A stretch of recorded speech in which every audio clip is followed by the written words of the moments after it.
এই যে কৃষ্ণনগর থেকে নবদ্বীপ কখনো বাসে কখনো নৌকোয় এভাবেই মায়ের হাত ধরে চলে যেতাম এই সুন্দর বাড়িটাতে, মামার বাড়ি। এই যে মামার বাড়ির ঠাকুর, উঠোন, সেই গন্ধরাজ ফুলের গাছ, অনেক স্মৃতি জড়িয়ে। এই যে আমার ছোটো মাসি। আর আজ আমি এসেছি মামার মেয়ের বিয়েতে সাজাতে। মামার মেয়ে হলো কনে। এই কনে বউকে কেমনভাবে রাঙা বউয়ে সাজিয়ে দিই তারই একটা ছোট্ট ভিডিও করেছি। এই যে ওর স্কিনটা যথেষ্টই প্রবলেমেটিক ছিল, তাতে ও খুব চিন্তিতও ছিল যে ওর স্কিন কভারেজ ঠিকঠাক আসবে কি না।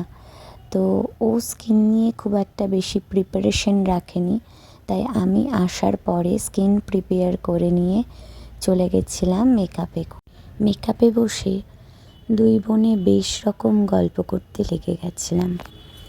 গল্প করছিলাম ছোটোবেলাকার কথা, গল্প করছিলাম একাল সেকাল, সমস্ত স্মৃতিচারণ যেন আমাদের সেই মুহূর্তেই মনে চলে আসছিল।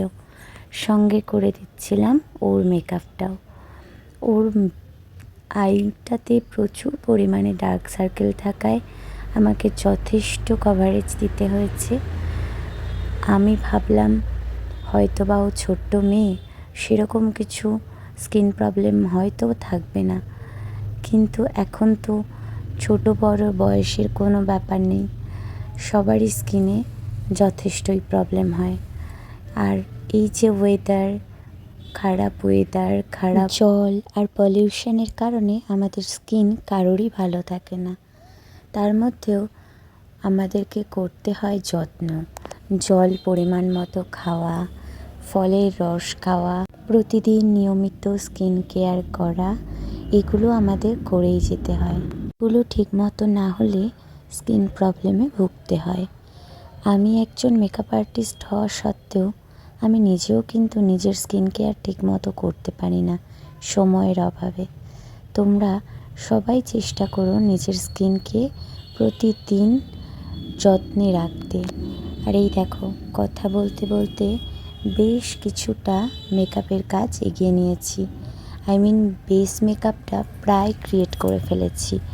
এরপর যাব কলকার কাজে, আর স্কিনের কিছু কাজ বাকি আছে, তোমরা দেখতে থাকো। একটা ছোট ভিডিওতে পুরো ভিডিওটা কভারেজ করা সম্ভব না, তাই কিছুটা বাকি রাখলাম।